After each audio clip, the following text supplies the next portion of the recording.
in every year, lakhs of students from out of Delhi, including thousands of students from the 8 states of the Northeast, flock to the national capital to get admission in Delhi University.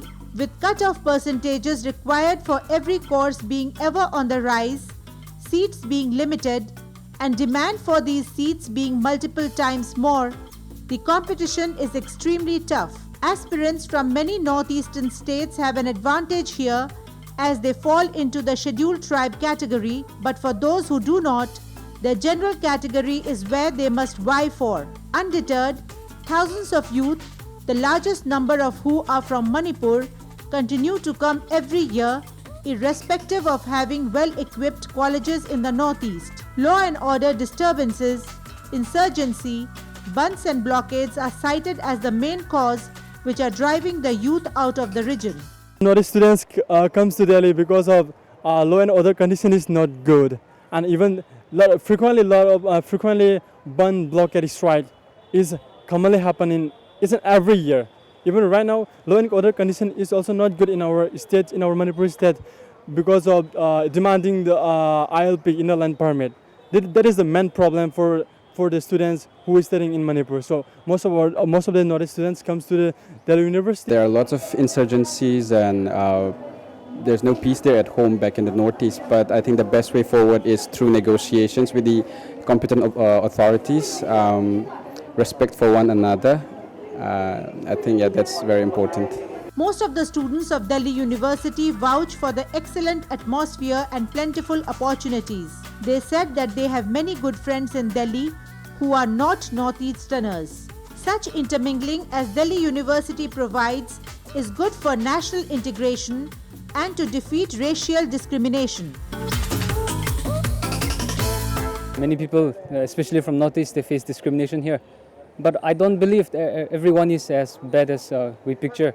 There are good people here as well in Delhi. And I have many friends who are from locals here in Delhi. And they've been very kind to me. And it's been my 6th year in Delhi and I've really enjoyed my stay here. So not everyone is bad. And I think we all learn to live together when we understand each other better. The Brus or Riangs living in relief camps in Tripura have put forth many conditions for returning to Mizoram from where they had fled in 1997. Our report.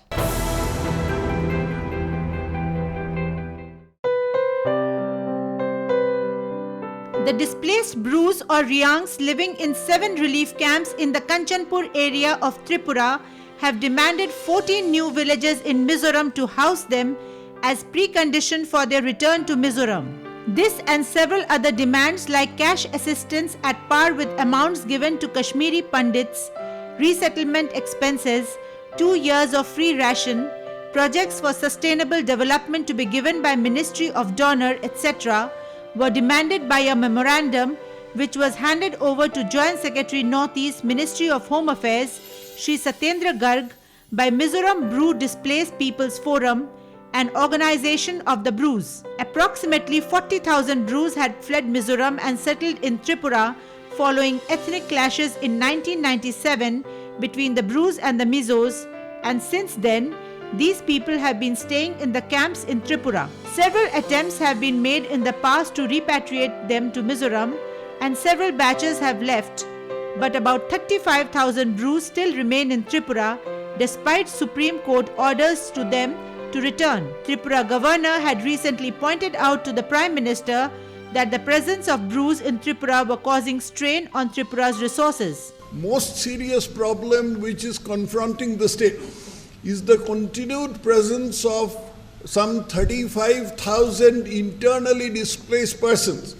who had entered the state from Mizoram some 20 years back, and it has not been possible so far to repatriate them back to Mizoram in spite of all possible efforts on the part of both states. Asked about response to the Bru demands, Shri Satyendra Garg said that the ministry is examining them and justifiable demands would be considered. Everything will be considered within the framework of rules and laws. Okay, because see, the resources are not unlimited. Okay, so I understand the expectations of the Bruce that they have been away from home for 20 years. They have got certain expectations. Bruce have to come back. They have to have a house. Okay, so then Government of India schemes like Indra Awas Yojana and all those things. So basically, I mean, you have to consider everything. Their legitimate requests, demands, resources of the Government of Mizoram, Government of India, resource like land being available. Because see, like sometimes like you have to consider like even if land is required, but land has to be available. Okay, so like then our idea is that legitimate concerns of everybody is addressed. The process is smooth.